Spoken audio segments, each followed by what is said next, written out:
আল্লাহ বলেন, গোলাম, ইন্না মাআল উসরি ইউসরা, কষ্টের পরে তোমার জন্য রয়েছে সুখ। পড়েন সুবহানাল্লাহ।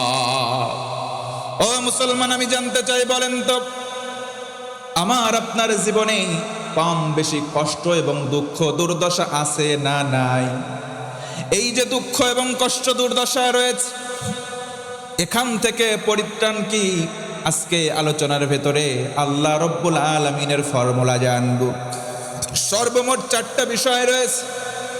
এই 4টা আমল আল্লাহর কোনো বান্দা বান্দি যদি করতে পারে, আল্লাহ রব্বুল আলামিন তার কলিজা থেকে কষ্ট দূর করে দিবে। 1 ঘন্টা সময় যদি আপনাদের খেদমতে চাই, 1 ঘন্টা সময় আমাকে দিয়ে সহযোগিতা করার জন্য নিয়োগ আছে যদি থাকে, বলেন ইনশাআল্লাহ। একটু আওয়াজ করে হাত তুলে বলেন ইনশাআল্লাহ। আল্লাহ রব্বুল আলামিন বলেন, মনুষ্য জাত, তোমরা তোমাদের জন্য জীবন দিলাম, জীবনের মধ্যে কষ্ট থাকবে, এটাই হলো ন্যাচারাল স্বাভাবিক বিষয়। বৃদ্ধের কলিজার ভেতরে কষ্ট আছে, আমার অভাব, আমি সমাজের গরিব, আমার কাছে কোনো সম্পদ নাই, টাকা নাই, আমার কোনো চাকরি বাকরি কিছু নাই, দিন এনে আমি দিন খাই। তার কলিজায় কষ্ট, ও মুসলমান, আমার কেন অগাধ সম্পদ নাই, আমার সন্তান কেন চাকরি বাকরি পাই না, ব্যবসায়ী কেন তার অক্তি নাই। যুবক প্রেমের মধ্যে সেকা খাওয়ার পর চিন্তা করে আমার কষ্ট, আমি কেন আমার প্রেয়সীকে পেলাম না। এমন সকল মানুষের ভিতরে কম বেশি কষ্ট, জোরে বলেন আছে না নাই? এই কষ্ট বিদূরিত করব কেমন করে? আমার আল্লাহ বলেন, 4টা এমন আমল রয়েছে, 4টা আমল বান্দা বান্দি যদি করতে পারো, আমি আল্লাহ তোমার কষ্ট বিদূরিত করে দেব। পড়ুন সুবহানাল্লাহ। নাম্বার 1, 1 নম্বর হলো আল্লাহর উপর পূর্ণ তাওয়াক্কুল। আল্লাহর উপর ভরসা করতে হবে। একমাত্র ভরসার আশ্রয়স্থল কে? আর জোরে আওয়াজ করে বলেন কে? আল্লাহ রাব্বুল আলামিন বলেন, وَمَن يَتَوَكَّلْ عَلَى اللَّهِ فَهُوَ حَسْبُهُ। একমাত্র যেই ব্যক্তি আল্লাহর উপর তাওয়াক্কুল করে, আল্লাহ তার জন্য যথেষ্ট। ও মুসলমান, আল্লাহ যদি আমার হয়ে যায়, আমার কি কোনো টেনশন আছে নাকি? বলেন। আল্লাহ রাব্বুল আলামিন ভিন্ন আয়াতের মধ্যে বলেন, ইন্নাল্লাহা ইউহিব্বুল মুতাওয়াক্কিলিন।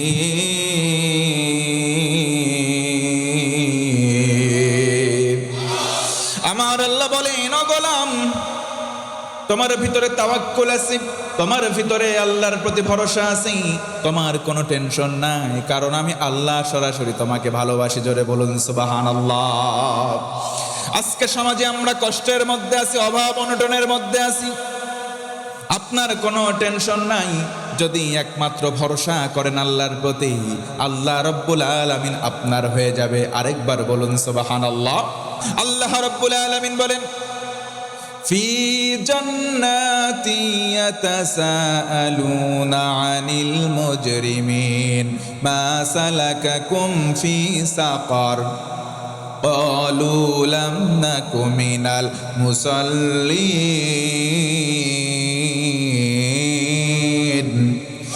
আল্লাহ রাব্বুল আলামিন বলেন, ও বান্দারা, জান্নাতীরা জান্নাতে আর জাহান্নামীরা জাহান্নামে, একে অন্যকে বলবে, তোমরা কেন জাহান্নামে আসলা? জাহান্নামীরা বলবে, আমরা নামাজ পড়তাম না। অনেক মুরব্বী আছে, যদি বলেন তো মুরব্বী, মাগরিবের নামাজ কয় রাকাত পড়তে হয়? মুরব্বী বলবে, রাকাত কত জানি না। ওই মুরব্বীকে বলবেন, মুরব্বী, শুনলাম তোমার ওই বিলের মাঠে একটু জমি আছে। মুরব্বী বলবে, আছে মানে? দাগ নাম্বার এত, পর্চা নাম্বার এত, খতিয়ান নাম্বার এত, সব ঠুকস্ত বলে দেয়। কথা বলেন ঠিক কিনা? আমি বলবো, মুরব্বী, তোমার থামার সময়, নামাজ ধরার সময় হয়েছে। কথা বলেন ঠিক কিনা? ইন্নাস সালাতা তানহা আনিল ফাহশাই ওয়াল মুনকার। নিশ্চয় এই নামাজের মতো যদি নামাজ হয়ে যায়, অশ্লীলতা পাপাচার দূর হয়ে যায়। পড়েন সুবহানাল্লাহ। এই জন্য যদি আমাদের কষ্টটাকে দূর করতে হয়, অন্তরটাকে স্বচ্ছ বানাতে হয়, নামাজ ধরার দরকার। আওয়াজ করে বলেন তো, আছে না নাই? আল্লাহ রাব্বুল আলামিন বলেন, واستعينوا بالصبر والصلاة বান্দারে আমি আল্লাহর কাছে চাও তোমরা নামাজের মাধ্যমে আর ধৈর্যের মাধ্যমে, এই দুইটা আমল যদি করতে পারি, আল্লাহ বলেন গোলাম তোর চাওয়াগুলোকে আমি আল্লাহ পাওয়ায় পরিণত করব। পড়েন সুবহানাল্লাহ।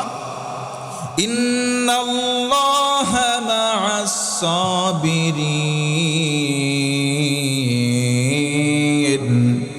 আমার আল্লাহ বলেন ও গোলাম নিশ্চয় আমি আল্লাহ যারা ধৈর্যশীল বান্দা হবে তাদের সঙ্গেই থাকবো। জোরে বলুন সুবহানাল্লাহ। আল্লাহ রাব্বুল আলামিন বান্দার মানুষের কষ্ট থেকে, বান্দার মন থেকে কষ্ট দূর করার জন্য যেই চারটা আমল দিলেন, 3 নম্বর আমল হলো আল্লাহর জিকির দ্বারা মানুষের অন্তরটাকে সাজালে আল্লাহ কষ্ট দূর করবেন। সুবহানাল্লাহ। আল্লাহর জিকির করার দরকার জোরে বলেন তো আছে না নাই? আল্লাহর জিকিরের নাম শুধু আল্লাহ আল্লাহ নয়, আল্লাহর জিকিরের অন্যতম আরেকটা ভার্সন হলো কোরআনে কারিমের তেলাওয়াত। পড়েন সুবহানাল্লাহ। ফাযকুরুনি আযকুরকুম ওয়াশকুরুলি ওয়ালা তাকফুরুন। বান্দারে আমাকে স্মরণ করো, আমি তোমাকেও স্মরণ করব। আমার শুকরিয়া করো, অকৃতজ্ঞ হয়ো না। আল্লাহ বলেন উদউনি আস্তাজিব লাকুম। বান্দারে আমার কাছে চাও, আমি তোমার চাওয়া পূরণ করব। এই জন্য স্মরণ করব কাকে? বেশি বেশি কোরআন পড়ব। কারণ তাফসিরে ফি জিলালিল কোরআন আল্লামা সাইয়্যিদ কুতুব শহীদ রহমাতুল্লাহি আলাইহি তিনি বলেন এই কোরআনটা হচ্ছে এমন নিয়ামত। ফি জিলালিল কোরআন হিয়া নিয়ামাল্লাহ।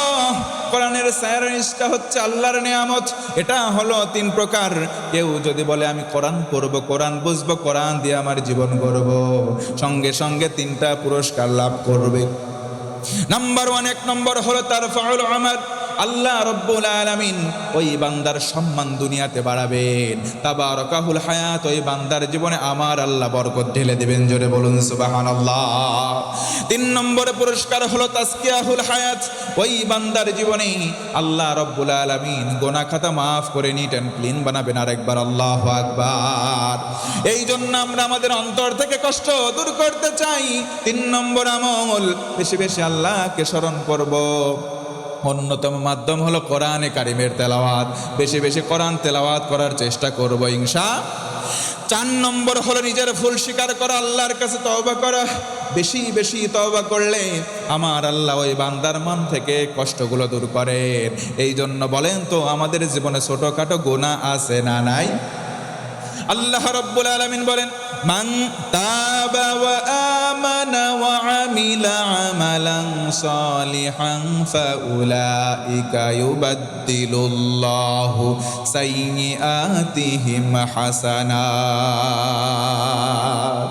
আল্লাহ রাব্বুল আলামিন বলেন বান্দারে তুমি যদি তওবা করো আর যদি তোমার ঈমানটাকে মজবুত করো, আমি আল্লাহ রব্বুল আলামিন তোমার পিছনের জীবনের গুনাহগুলোকে নেকি দ্বারা পরিবর্তন করে দিব। জোরে বলুন সুবহানাল্লাহ।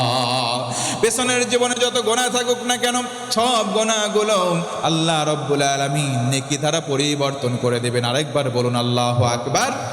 এই 4টা আমল যদি আমরা করতে পারি, 4টা আমল করার পর আল্লাহ রব্বুল আলামিন বান্দার মনটাকে শান্ত করবেন। মনের মধ্যে যত প্রকার দুঃখ কষ্ট আছে আল্লাহ সব কিছু তুলে দেবেন। জোরে কোন সুবহানাল্লাহ।